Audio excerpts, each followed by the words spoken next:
Words by Gary Sigler. Living a spiritual life.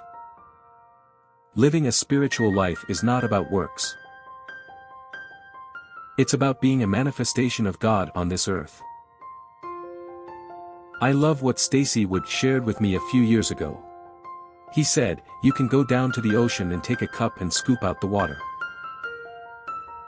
And in that water is everything that the ocean is, all of the elements and the minerals and the salt. Everything of the ocean is in that cup, but that cup is not all of the ocean. Everything that God is, all of His wonderful attributes, the wonderful expression that He is, all the loveliness is in me. But I'm not all of God."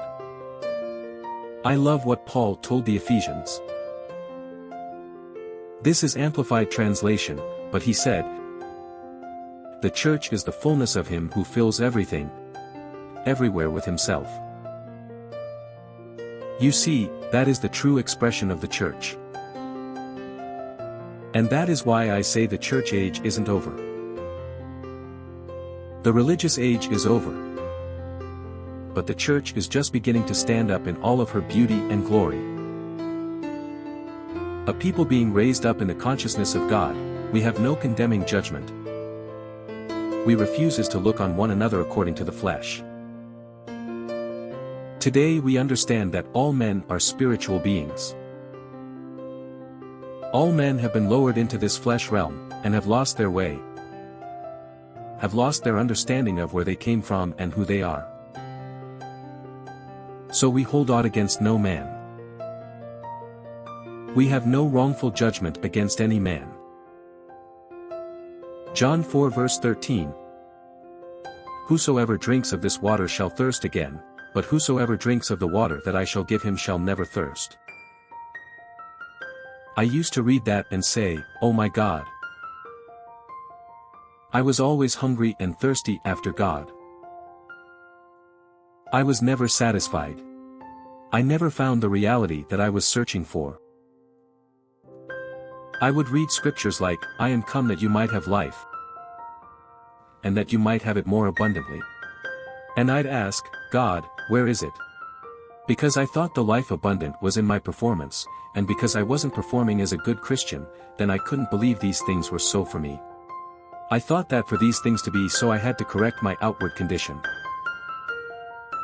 And that is what keeps us in darkness.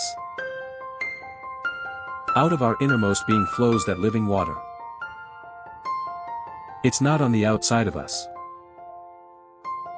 We have created our life today the way we are. God didn't do it. We have created our experience today. In the past we've done that by default because we have not known the truth of our being. What I mean by that is, we have unconsciously created our condition. I didn't consciously create a body of sickness and disease. We have been unconscious creators. We have believed the lies that we've been taught. We've believed all the divisive things that we've been taught. But now we are having an awakening to know we have the mind of Christ. And we're letting this mind function in us, and we are refusing to think about the negative thoughts. We are refusing to be anxious about where our next meal is coming from when our boss gives us the last paycheck. We are refusing to accept the circumstances that we may be in now because we know the truth. And because we know the truth and we understand that we are now operating out of the mind of Christ, we are becoming a conscious creator, which simply means that if you don't like circumstances, you have the power to change them. And we are just learning this understanding. And we're not going to change overnight, but we are changing. Death and life are in the power of our tongue. You may not believe it, and you don't believe it or you wouldn't be speaking the way you do. I'm talking to myself when I say, I. I'm not pointing fingers. But you see, we are learning to control our tongue. We are learning not to speak negative thoughts but speak life, light and love to ourselves and everyone else. Gary Sigler's website http://sigler.org